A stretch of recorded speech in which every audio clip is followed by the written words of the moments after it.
Hello viewers, आज के episode में एक बार फिर से आपका स्वागत है। तो चलिए शुरुआत करते हैं पिछले अभ्यास प्रश्न से।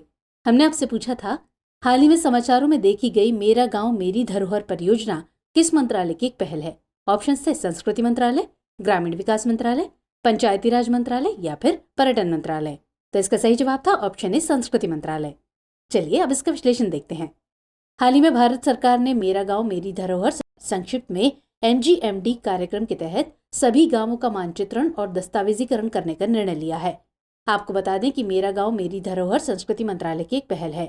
ये कार्यक्रम राष्ट्रीय सांस्कृतिक मानचित्रण मिशन के तहत इंदिरा गांधी राष्ट्रीय कला केंद्र यानी IGNCA के समन्वय से संचालित किया जाता है। ये भारतीय गांवों के जीवन, इतिहास और लोकाचार की विस्तृत जानकारी संकलित करने और इसे आभासी एवं वास्तविक समय के आगंतुकों के लिए उपलब्ध कराने का प्रयास करता है, इसलिए विकल्प ही सही है। चलिए आज के सेशन का पहला सवाल देखते हैं। मानवाधिकारों की सार्वभौम घोषणा के संदर्भ में निम्नलिखित कथनों पर विचार कीजिए। पहला कथन, इस घोषणा में एक प्रस्तावना और 30 अनुच्छेद शामिल हैं जो मौलिक अधिकारों और स्वतंत्रता को निर्धारित करते हैं। और दूसरा कथन, 75 साल पहले संयुक्त राष्ट्र महासभा ने पेरिस में एक बैठक में इसे मंजूरी दी थी। आपको बताना है कि इनमें से कौन से कथन सही है या सही है। ए केवल एक, बी केवल दो, सी एक और दो दोनों, या फिर डी ना तो एक और ना ही दो। तो इसका सही जवाब है ऑप्शन सी, एक और दो दोनों। हाल ही में दुनिया भर में मानवाधिकार दिवस मनाया गया। गौरतलब है कि हर साल 10 दिसंबर को मानवाधिकार दिवस मनाया जाता है। ये उस दिन की याद दिलाता है जब 1948 में संयुक्त राष्ट्र महासभा ने मानवाधिकारों की सार्वभौम घोषणा को अपनाया था। दरअसल 75 साल पहले 10 दिसंबर 1948 को संयुक्त राष्ट्र महासभा ने पेरिस में एक बैठक में मानवाधिकारों की सार्वभौम घोषणा को मंजूरी दी थी, इसलिए कथन 2 सही है। आधिकारिक तौर पर 1950 में संयुक्त राष्ट्र संघ ने 10 दिसंबर को मानवाधिकार दिवस मनाने की घोषणा की थी। मानवाधिकारों की सार्वभौम घोषणा में एक प्रस्तावना और मौलिक अधिकारों एवं स्वतंत्रता को निर्धारित करने वाले 30 अनुच्छेद शामिल हैं, इसलिए कथन 1 सही है। इसके अनुच्छेद 1 में कहा गया है कि सभी मनुष्य स्वतंत्र पैदा हुए हैं और गरिमा एवं अधिकारों में समान है, इसलिए विकल्प सी सही उत्तर है। चलिए नेक्स्ट क्वेश्चन। कभी कभी समाचारों में देखा जाने वाला कलक्कड़ मुंडनथुराई टाइगर रिजर्व किस राज्य में स्थित है?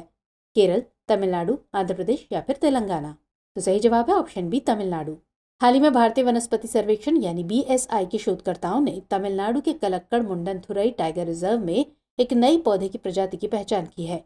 इस नई प्रजाति को इम्पेथियंस करप्पुसामी नाम दिया गया है। आपको बता दें कि कलक्कड़ मुंडनथुराई टाइगर रिजर्व एक उष्णकटिबंधीय आर्द्र सदाबहार जंगल है। ये तमिलनाडु के तिरुनेलवेली जिले में स्थित है और इसकी स्थापना 1988 में की गई थी। ये तमिलनाडु में दूसरा सबसे बड़ा वन्यजीव अभयारण्य है जो 895 वर्ग किलोमीटर के विशाल क्षेत्र में फैला हुआ है, इसलिए विकल्प भी सही है। चलिए अगला प्रश्न। इंडिया इंफ्रास्ट्रक्चर रिपोर्ट 2023 के संबंध में निम्नलिखित कथनों पर विचार कीजिए।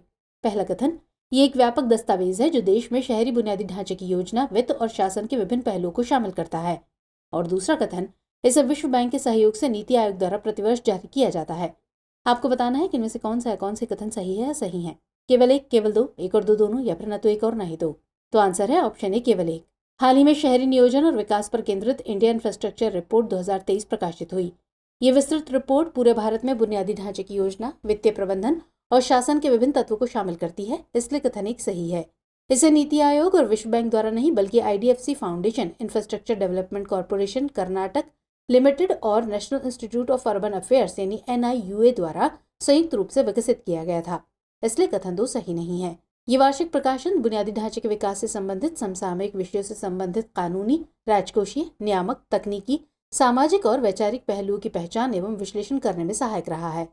तो इस प्रकार विकल्प सही उत्तर है। चलिए नेक्स्ट सवाल। ड्रेस सिंड्रोम शब्द को निम्नलिखित में से किसके द्वारा सबसे अच्छी तरह वर्णित किया गया है? ड्रग एलर्जी, बौद्धिक अक्षमता, मांसपेशियों में कमजोरी या फिर पाचन संबंधी समस्याएं। तो इसका सही आंसर है ऑप्शन ए, ड्रग एलर्जी। हाल ही में भारतीय फार्माकोपिया आयोग यानी IPC ने डॉक्टरों और मरीजों के लिए एक दवा सुरक्षा चेतावनी जारी की है कि दर्द निवारक मेफेनेमिक एसिड के उपयोग से DRESS यानी ड्रेस सिंड्रोम हो सकता है। आपको बता दें कि ड्रेस सिंड्रोम का पूरा नाम ड्रग रिएक्शंस विद इयोसिनोफिलिया और सिस्टमेटिक सिम्टम्स है। ये एक प्रकार की दवा एलर्जी है जो विभिन्न प्रकार की दवाओं की प्रतिक्रिया के रूप में हो सकती है। इसे कभी कभी DIHS यानी ड्रग इंड्यूस्ड हाइपरसेंसिटिविटी सिंड्रोम भी कहा जाता है। ये सिंड्रोम दवा शुरू करने से 2 से 8 सप्ताह के बीच विविध प्रकार के नैदानिक लक्षणों का कारण बनता है, इसलिए विकल्प ए सही है। अगला सवाल। Global partnership on artificial intelligence के संबंध में निम्नलिखित कथनों पर विचार कीजिए। कथन 1, इसे जून 2021 में लॉन्च किया गया था। और कथन 2, भारत इसका सदस्य नहीं है। आपको बताना है कि इनमें से कौन सा है, कौन से कथन सही है या सही है। केवल एक, केवल दो, एक और दो, दोनों, या फिर ना तो एक और ना ही दो। तो इसका सही जवाब है ऑप्शन डी, ना तो एक और ना ही दो। भारत 12 दिसंबर से global partnership on artificial intelligence summit 2023 के लिए आमंत्रित किया गया है। Global partnership on artificial intelligence मानव अधिकारों, मौलिक स्वतंत्रता और साझा लोकतांत्रिक मूल्यों के अनुरूप आर्टिफिशियल इंटेलिजेंस के जिम्मेदार विकास और उपयोग को निर्देशित करने के लिए एक अंतर्राष्ट्रीय बहुहितधारक पहल है। इसे जून 2020 में 15 सदस्यों के साथ लॉन्च किया गया था, इसलिए कथन एक सही नहीं है। इसके 25 सदस्यों में Australia, Canada, Denmark, France, Germany, Bharat और अन्य देश शामिल हैं, इसलिए कथन 2 भी सही नहीं है। इस प्रकार विकल्प डी सही उत्तर है। चलिए आगे बढ़ते हैं। कभी कभी समाचारों में रहने वाला हट्टी समुदाय किस राज्य अथवा केंद्र शासित प्रदेश से संबंधित है?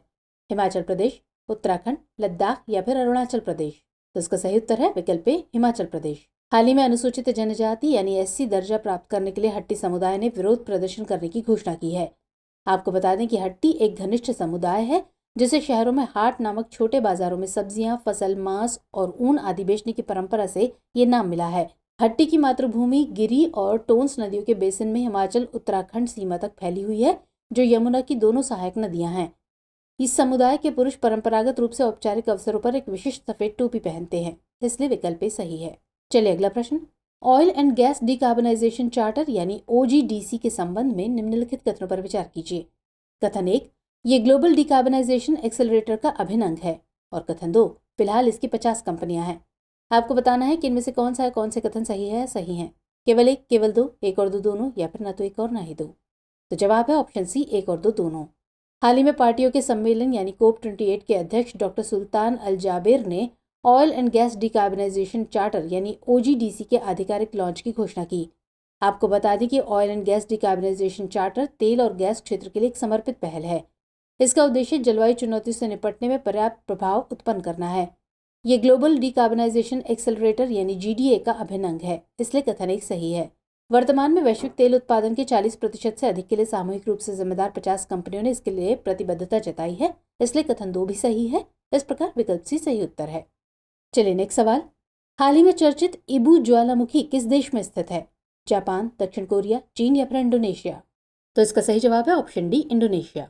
हाल ही में इंडोनेशिया के उत्तरी मालुकू प्रांत में इबू ज्वालामुखी फट गया। आपको बता दें कि इबू पूर्वी इंडोनेशिया के मालुकू प्रांत में स्थित एक स्ट्रेटोवोल्केनो है। गौरतलब है कि स्ट्रेटोवोल्केनो एक ऊंचा, खड़ा और शंकु के आकार का ज्वालामुखी है, जिसकी चोटियां फ्लैट शील्ड ज्वालामुखियों के विपरीत ऊंची होती हैं। इसके शीर्ष पर आमतौर पर एक छोटा गड्ढा होता है जो पानी या बर्फ से भरा हो सकता है, या सापेक्ष निष्क्रियता की अवधि के दौरान इसमें ज्वालामुखी गुंबद हो सकता है, इसलिए विकल्प डी सही है। चलिए अगला सवाल देखते हैं। राष्ट्रीय स्वचालित फिंगरप्रिंट पहचान प्रणाली यानी NAFIS के संबंध में निम्नलिखित कथनों पर विचार कीजिए। कथन 1, इसका प्रबंधन भारतीय कंप्यूटर आपातकालीन प्रतिक्रिया टीम यानी CERT-IN द्वारा किया जाता है। और कथन 2, ये बायोमेट्रिक्स के आधार पर प्रत्येक अपराधी के लिए एक अद्वितीय 10 अंकीय राष्ट्रीय फिंगरप्रिंट नंबर प्रदान करता है। उपरोक्त में से कौन सा है, कौन से कथन सही है या सही है? केवल एक, केवल दो, एक और दो, दोनों, या फिर ना तो एक और ना ही दो। तो जवाब है ऑप्शन बी, केवल दो। हाल ही में गृह राज्य मंत्री ने राज्यसभा को बताया कि देश भर में 1022 स्थानों पर राष्ट्रीय स्वचालित फिंगरप्रिंट पहचान प्रणाली यानी NAFIS स्थापित की गई है। आपको बता दें कि NAFIS भारत में एक व्यापक राष्ट्रव्यापी डेटाबेस है जिसे अपराध और अपराधियों से संबंधित उंगलियों के निशान के भंडारण और खोज के लिए डिजाइन किया गया है। इसकी देखरेख नई दिल्ली में राष्ट्रीय अपराध रिकॉर्ड ब्यूरो यानी NCRB में केंद्रीय फिंगरप्रिंट ब्यूरो द्वारा की जाती है, इसलिए कथन एक सही नहीं है। इसमें दर्ज प्रत्येक अपराधी को एक अद्वितीय 10 अंकीय राष्ट्रीय फिंगरप्रिंट नंबर सौंपा गया है जो उनके बायोमेट्रिक डेटा में दर्ज किया गया है, इसलिए कथन 2 सही है। इस प्रकार विकल्प भी सही उत्तर है। चलिए अब नोट कर लीजिए आज का अभ्यास प्रश्न। हाल ही में चर्चित सतपुड़ा टाइगर रिजर्व निम्नलिखित में से किस राज्य में स्थित है? ऑप्शन है ए उत्तराखंड, बी मध्य प्रदेश, सी असम या फिर डी महाराष्ट्र। तो सवाल का जवाब कमेंट सेक्शन में देना मत भूलिएगा। साथ ही बताइए कि हमारा यह प्रोग्राम आपको कैसा लगता है। तो मुलाकात होगी अगले कार्यक्रम में इस क्वेश्चन के आंसर के साथ। तब तक के लिए जय हिंद।